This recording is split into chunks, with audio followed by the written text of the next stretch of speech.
Safina yar Maiduguri, mai haƙuri ga nazari, mai aiki cikin ilimi har yanzu ban daina kewa ba.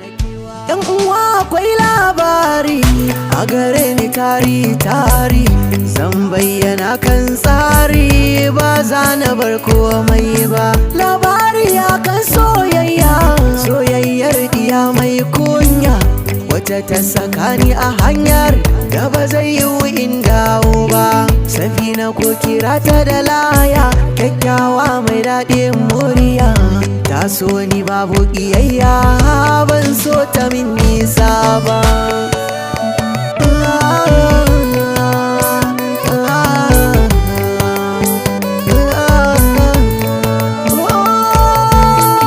So mai kamar linzami, in ya so ka zama imami, ko ya sa ka fada wa hurumin da ba za ka san komai ba. Safina ina zan ganki, na kalli kyawun surarki, gari na neman ki, ko takunki ban hango ba.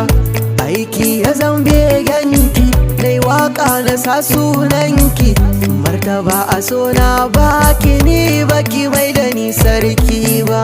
Na gane laifina ne, an ce hali zane ne, ni nai zaton dutse ne wanda ba zai min komai ba.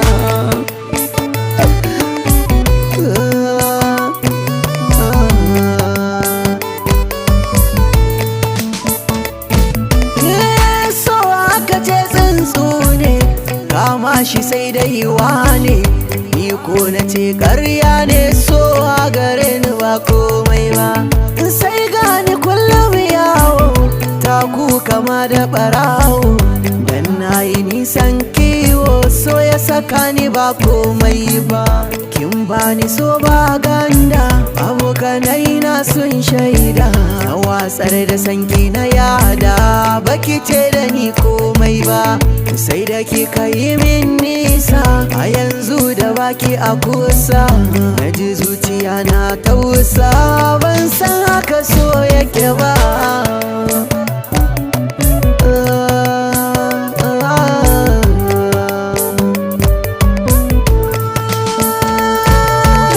Ga sako zuwa gare ki, Safina mai halin kirki, kulawa a so zan baki, ba zan ƙara saki ki kuka ba.